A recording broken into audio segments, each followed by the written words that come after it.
सध्या नाशिकमध्ये ना जागोजागी नुसतं खांदून ठेवलंय, म्हणजे कोणचा रस्ता कधी बंद होईल आणि कोणत्या ठिकाणी कधी ट्रॅफिक लागेल किंवा कोणचा जेसीबी कधी आडवा येईल काहीच सांगता येत नाही मित्रांनो. एवढ्या ठिकाणी कामं चालू आहे. पण काल काय किस्सा झाला माहितीये का, बळी मंदिरवरून एक कस्टमर पिकअप केलं मी आणि द्वारकेवरती कस्टमरला ड्रॉप करायचं होतं मित्रांनो. बळी मंदिरवरून द्वारकेवरती फक्त 10 मिनिटात आलो बरं का मी. 10 मिनिटात आल्याच्या नंतर तिथं एवढी ट्रॅफिक जाम दुनिया भराची बरं काय.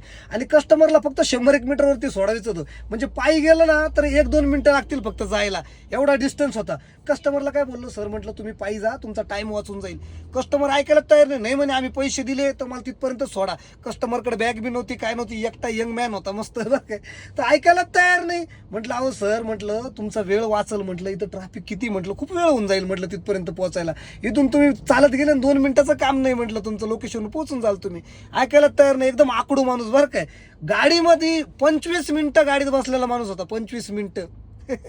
म्हणजे किती डेंजर लोक आहे यार. 25 मिनिटं गाडीत बसला बिचारा माझ्यासोबत, पण पायी नाही गेला. म्हटलं वा रे वा, मला काही नाही, मी 25 मिनिटं मस्त, मी पण गाडीमध्ये ट्रॅफिकमध्ये जाम मग सोडलं 25 मिनिटांनी. यार काय लोक आहे भाई, असे पण माणसं असतात. जिथं 2 मिनिटं लागणार तिथं 25 मिनिटं काढले बिचाऱ्याने. एकदम प्रोफेशनल माणूस. असे पण लोक राहतात मित्रांनो. म्हणजे टाइम वाचवायसाठी मी बोललो जा तुम्ही लवकर, तर तो माणूस काही गेला नाही आणि 25 मिनिटं माझ्या गाडीमध्ये बसून राहिला. विचार करा, जवळच्या जवळ 100 मीटरवरती.